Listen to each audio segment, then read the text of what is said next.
Suez കനാലിൽ എൻ്റെ പുറകിൽ കാണുന്ന ഈ സ്ഥലത്ത് വെച്ചിട്ടാണ് നമ്മുടെ എവർഗിവൺ എന്ന കപ്പലിന് പണി കിട്ടിയത്. നിങ്ങൾ കണ്ടുകൊണ്ടിരിക്കുന്നത് ജോസ്മോൻസ് ക്ലിക്സ്. നമ്മുടെ കപ്പൽ ഇപ്പം സൂയസ് കനാലിൻ്റെ നടുക്കൂടെ ഇങ്ങനെ പൊയ്ക്കൊണ്ടിരിക്കുകയാണ്. അപ്പോൾ ഇന്നത്തെ വീഡിയോയിൽ സൂയസ് കനാലും അതിൻ്റെ വിശേഷങ്ങളൊക്കെയാണ് ഞാൻ നിങ്ങൾ കാണിക്കാൻ ഉദ്ദേശിക്കുന്നത്. അപ്പോൾ നമുക്ക് വീഡിയോയിലേക്ക് പോകാം.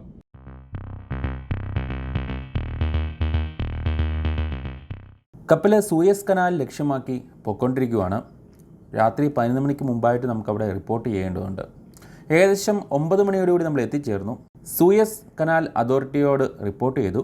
അപ്പോൾ നമ്മളോട് നങ്കൂര ഇട്ട് വെയിറ്റ് ചെയ്യാൻ പറഞ്ഞു. അപ്പോൾ അതോറിറ്റി തന്ന ആങ്കർ പൊസിഷനിൽ പോയി നമ്മൾ നങ്കൂര ഇടുന്ന കാഴ്ചയാണിത്. പിന്നെ നമുക്ക് കുറച്ച് നേരത്തേക്ക് വെയിറ്റ് ചെയ്യേണ്ടതുണ്ട്. രാവിലെ എപ്പോഴാണ് പോകേണ്ടതെന്നുള്ള കാര്യമൊക്കെ അവർ പിന്നീട് അറിയിച്ചു. അതനുസരിച്ച് രാവിലെ 3 മണിക്ക് നങ്കൂരം പൊക്കുവാണ്.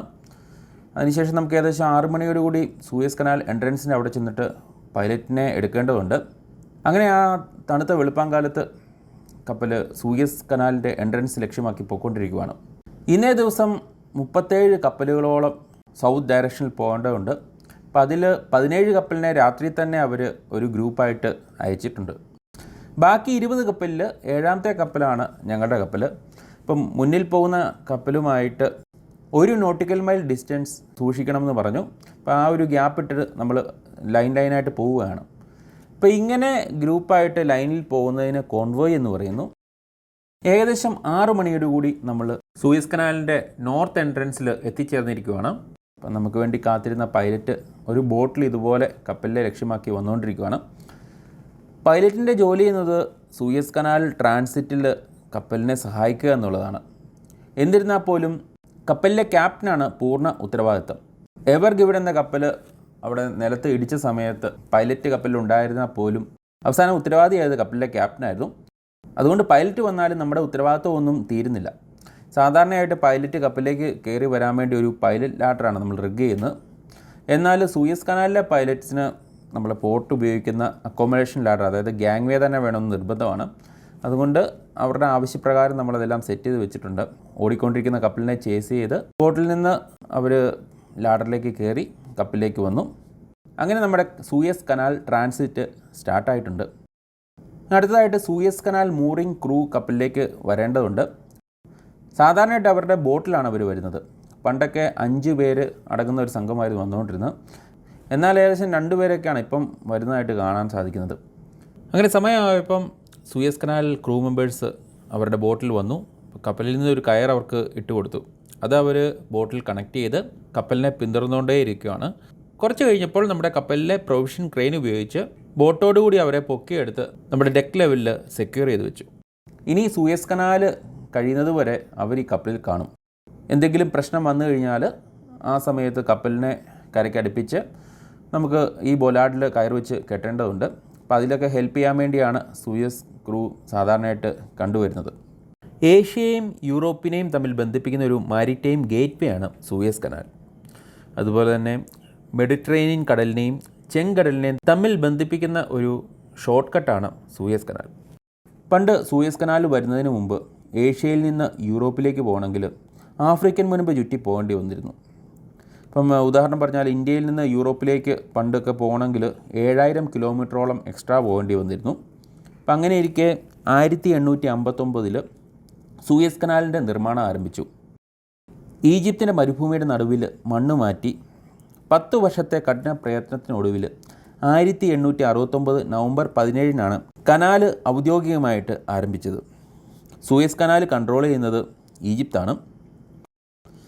സൂയസ് കനാലിൻ്റെ നീളം 193 കിലോമീറ്ററോളം ഉണ്ട്. തുടക്കത്തിൽ 8 മീറ്റർ ആഴവും 22 മീറ്റർ വീതിയും മാത്രമേ ഉള്ളായിരുന്നു. അപ്പോൾ ഈ ചെറിയ ആഴം കുറവും വീതി കുറവൊക്കെ ഉള്ളതുകൊണ്ട് തന്നെ തുടക്കത്തിൽ കുറേ കപ്പലുകൾക്ക് അടിയൊക്കെ ഇടിക്കേണ്ടി വന്നിട്ടുണ്ട്. പിന്നീട് പലതവണയായിട്ട് ഇതിൻ്റെ വീതിയും ആഴമൊക്കെ കൂട്ടിക്കൊണ്ടേയിരുന്നു. കപ്പലോടിക്കുന്ന സ്ഥലമായ നാവിഗേഷണൽ ബ്രിഡ്ജിൽ പൈലറ്റ് നമ്മളെ സഹായിക്കാൻ ഉണ്ട്. അതോടൊപ്പം നമ്മുടെ ക്യാപ്റ്റൻ, ഡ്യൂട്ടി ഓഫീസർ, സ്റ്റിയറിംഗ് തിരിക്കാനായിട്ട് ഒരു ഏബിൾ സീമാൻ, ഇത്രയും ആൾക്കാരാണ് സാധാരണ ഉള്ളത്. സൂയസ് കനാലിൻ്റെ കുറുകെ ഒരു പാലമുണ്ട്. ഇതിൻ്റെ പേര് അൽ സലാം ബ്രിഡ്ജ് എന്നാണ്. ഈജിപ്ഷ്യൻ ജാപ്പനീസ് ഫ്രണ്ട്ഷിപ്പ് ബ്രിഡ്ജ് എന്നും ഇത് അറിയപ്പെടുന്നു. റോഡ് മാർഗം സൂയസ് കനാൽ കടക്കാൻ വേണ്ടി ഉപയോഗിക്കുന്ന ഒരു പാലമാണിത്. കനാലിൽ കൂടെ പോകുമ്പോൾ നമുക്ക് സൈഡിലായിട്ട് ഇതുപോലെ പാം ട്രീസ് കാര്യങ്ങളൊക്കെ കാണാൻ സാധിക്കുന്നുണ്ട്. നമ്മളിപ്പം സൗത്ത് ഡയറക്ഷനിൽ പോകുമ്പം കനാലിൻ്റെ ഇടതുവശത്ത് പൊതുവെ തരിശായിട്ട് കാണുന്നെങ്കിൽ വലതുവശത്ത് അത്യാവശ്യം ബിൽഡിങ് കാര്യങ്ങളൊക്കെ കാണുന്നുണ്ട്. ഇപ്പോൾ സമയം ഏകദേശം 10 മണിയായി. ഇപ്പോൾ രാവിലെ 8 മണി വരെ എനിക്ക് ബ്രിഡ്ജിൽ ഡ്യൂട്ടി ഉണ്ടായിരുന്നു. അതെല്ലാം കഴിഞ്ഞ് ഫുഡെല്ലാം കഴിഞ്ഞ് ജസ്റ്റ് ഒന്ന് ഡെക്കിലോട്ടൊന്ന് കറങ്ങാൻ ഇറങ്ങിയതാണ്, കാഴ്ചകളൊക്കെ ഒന്ന് കാണാൻ വേണ്ടി. അപ്പോൾ എൻ്റെ പുറകിൽ നിങ്ങൾക്ക് അങ്ങ് ദൂരെ ഷിപ്പൊക്കെ പോകുന്നത് കാണാം. അപ്പോൾ വൈകുന്നേരം ഏകദേശം ഒരു 4 മണിയൊക്കെ കഴിയുമ്പോഴത്തേക്കും സൂയസ് കനാലിൻ്റെ പുറത്ത് ചാടാമെന്നാണ് വിശ്വസിക്കുന്നത്. അപ്പോൾ എന്തായാലും ബാക്കി കാഴ്ചകൾ നമുക്ക് വഴിയേ കാണാം. അതുപോലെ തന്നെ സൂയസിൻ്റെ ഒരു റെയിൽ പാതയും നമുക്ക് വലതുവശത്ത് കാണാൻ സാധിക്കും. അതിലൂടെ ഓടുന്ന ട്രെയിനാണിത്. കപ്പൽ പയ്യെ പോകുമ്പോഴത്തേക്കും അതിനെ ഓവർടേക്ക് ചെയ്ത് സൈഡിൽ കൂടെ ട്രെയിൻ അങ്ങനെ പാഞ്ഞുകൊണ്ടേയിരുന്നു. ഇപ്പോൾ മുന്നിൽ കാണുന്നത് എൽ ഫെർദാൻ റെയിൽവേ ബ്രിഡ്ജാണ്. ഇപ്പോൾ ലോകത്തിലെ തന്നെ ഏറ്റവും വലിയ റെയിൽവേ സ്വിംഗ് ബ്രിഡ്ജാണിത്. ഈ പാലം കണക്ട് ചെയ്ത് കഴിഞ്ഞാൽ ട്രെയിനിന് സൂയസ് കനാലിന് കുറുകെ പോകാൻ സാധിക്കും.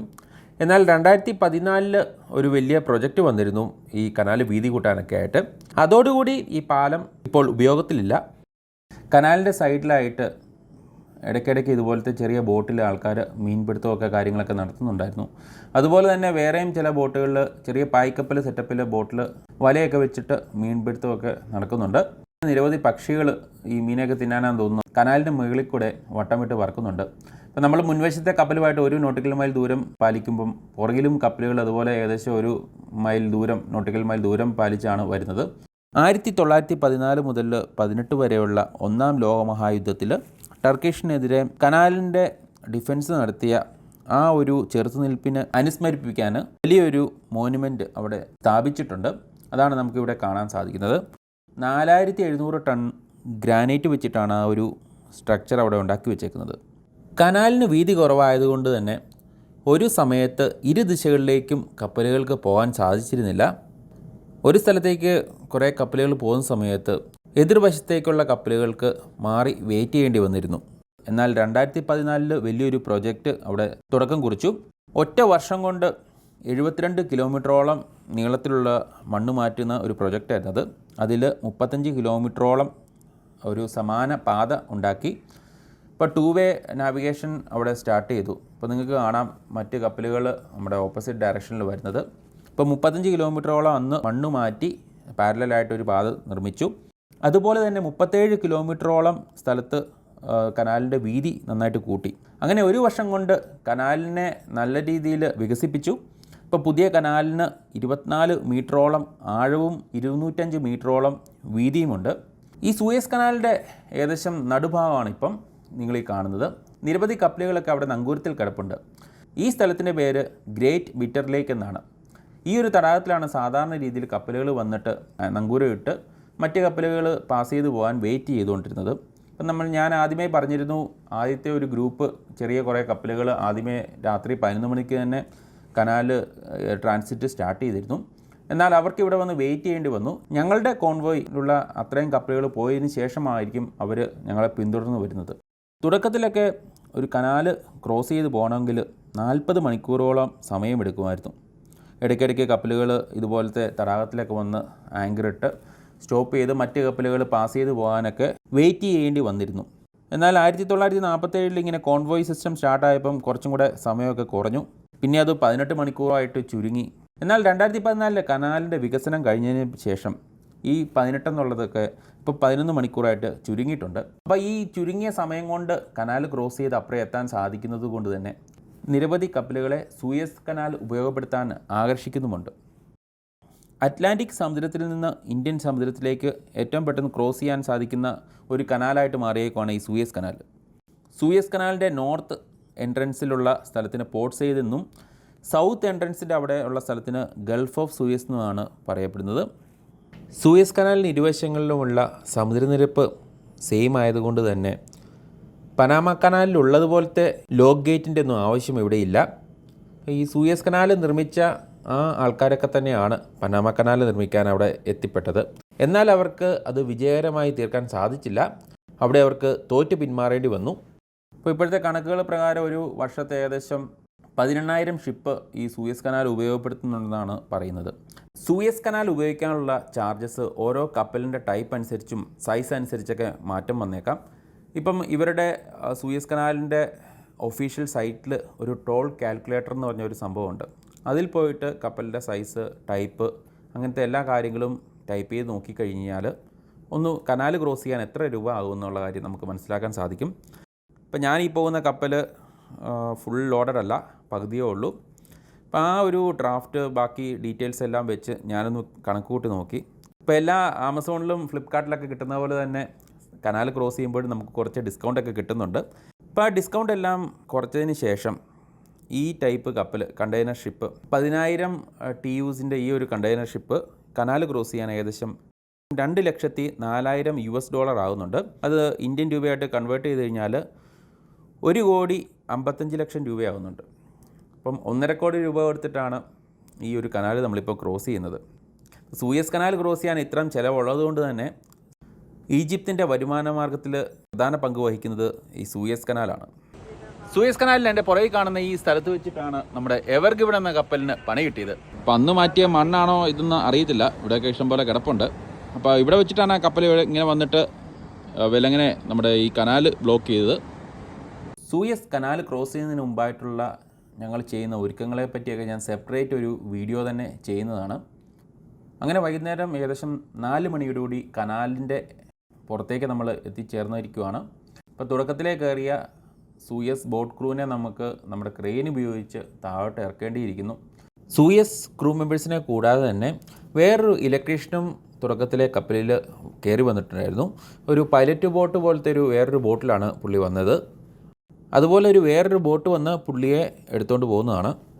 അപ്പം ഈ കനാൽ ബോട്ട് ക്രൂവിനെ നമ്മുടെ പ്രൊവിഷൻ ക്രെയിൻ ഉപയോഗിച്ച് ഇതുപോലെ ലോവർ ചെയ്ത് അതിനുശേഷം അവർ പോകേണ്ട സ്ഥലമാകുമ്പം അവർ കയറ് ഉപേക്ഷിച്ച് അവരുടെ ഡെസ്റ്റിനേഷനിലേക്ക് പോവുകയാണ്. ഇപ്പോൾ നമ്മൾ എത്തിച്ചേർന്നിരിക്കുന്നത് ഗൾഫ് ഓഫ് സൂയസ് എന്നുള്ള സൗത്ത് എൻട്രൻസിൻ്റെ അവിടെയാണ്. വളരെ മനോഹരമായ കാഴ്ചകളൊക്കെയാണ് നമുക്ക് ഈ വലതുവശത്തായിട്ട് കാണാൻ പറ്റുന്നത്. കനാലിൻ്റെ പുറത്തിറങ്ങിയ ഉടനെ തന്നെ പൈലറ്റ് കപ്പൽ വിട്ട് പോകാൻ തുടങ്ങുകയാണ്. അതിനുവേണ്ടി തുടക്കത്തിൽ നമ്മൾ കണ്ട അതേ ബോട്ട് വന്ന് പൈലറ്റിനെ എടുത്തുകൊണ്ട് പോവുകയാണ്. അപ്പോൾ കനാൽ ക്രോസ് ചെയ്തതോടുകൂടി നമുക്ക് ഇനി സ്പീഡൊക്കെ കൂട്ടി അടുത്ത പോർട്ടിനെ ലക്ഷ്യമാക്കി പോകാൻ സാധിക്കും. ഓട്ട മത്സരത്തിൽ ആൾക്കാർ ഓടുന്നത് പോലെ തന്നെ നിങ്ങൾക്ക് പല ഷിപ്പുകൾ പല സ്പീഡിൽ പോകുന്നത് കാണാം. ഇപ്പോൾ രാവിലെ മുതൽ വൈകുന്നേരം വരെയുള്ള ഒരു കാഴ്ചയാണ് ഞാൻ ഈ ചുരുങ്ങിയ സമയം കൊണ്ട് നിങ്ങളെ കാണിച്ചിരിക്കുന്നത്. വൈകുന്നേരം 8 മണിയോടുകൂടി എൻ്റെ ഡ്യൂട്ടി അവസാനിപ്പിച്ച് ഞാൻ റെസ്റ്റ് എടുക്കാൻ പോയി. ഇന്നത്തെ ഈ വീഡിയോ എല്ലാവർക്കും ഇഷ്ടമായെന്ന് കരുതുന്നു. ഇനി അടുത്ത വീഡിയോയിൽ കാണുന്നവരേക്കും stay tuned, stay safe. Thank U.